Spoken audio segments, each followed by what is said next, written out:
કેમ છો મિત્રો? આજે ધોરણ 3 પ્રોજેક્ટ પ્રવૃત્તિ નંબર 15 સ્વચ્છતા જોવાનું છે. તમે ઘરમાં સાવરણીથી ઘર સાફ કર્યાની તારીખો મેં અહીંયા લખેલી છે 1/8/25, 2/8/25, 3/8/25. બરાબર. તમે ઘરમાં પોતું કર્યાની તારીખ 1/8, 2/8 અને 3/8. ઘરમાં શૌચાલયને સાફ કર્યાની તારીખ 2/8, 3/8, 6/8.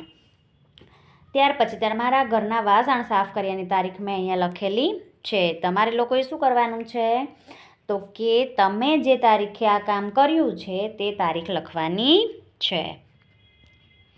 તમારા ઘરમાં રસોડામાં તમે જે સફાઈ કરી છે તેની તારીખ લખવાની છે. તો મેં 23/8, 26/8 અને 1/9 આ 3 દિવસમાં રસોડાની સફાઈ કરી છે. બાકી મમ્મીએ કરી છે. પાલતુ પશુની જગ્યાએ સ્વચ્છતા કરી હોય તો એની તારીખ લખવાની છે અને તમારા ઘરની આસપાસ તમે જે રમો છો તે જગ્યા સાફ કર્યાની તારીખ તમારે લખવાની છે.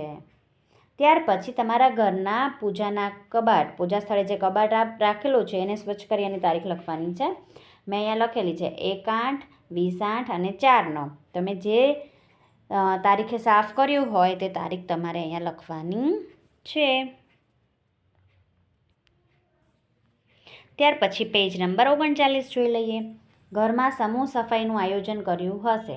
બરાબર કર્યું છે ને? તો એની તારીખ લખવાની. મેં 30/8, 7/9 અને 14/9. સફાઈ કરતાં ધ્યાને આવેલ ભંગારને વેચ્યાની તારીખ. ભંગાર વેચ્યો છે તો એ તારીખ છે 15/9.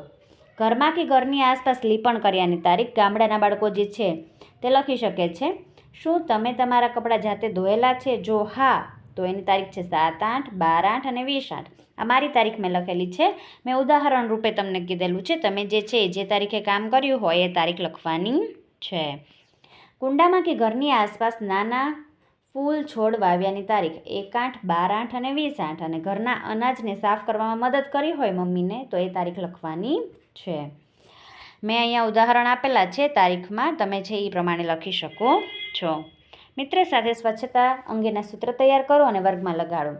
મેં અહીંયા 4 લખેલા છે. એ સિવાયના તમે જે છે તે સૂત્ર તૈયાર કરી શકો છો. પહેલું છે સ્વચ્છતા મારી ફરજ, સ્વચ્છતા મારો અધિકાર, સ્વચ્છતા ત્યાં પ્રભુતા, સ્વચ્છ બાળ જય ગોપાળ, જ્યાં જ્યાં ગંદકી ત્યાં ત્યાં માંદગી.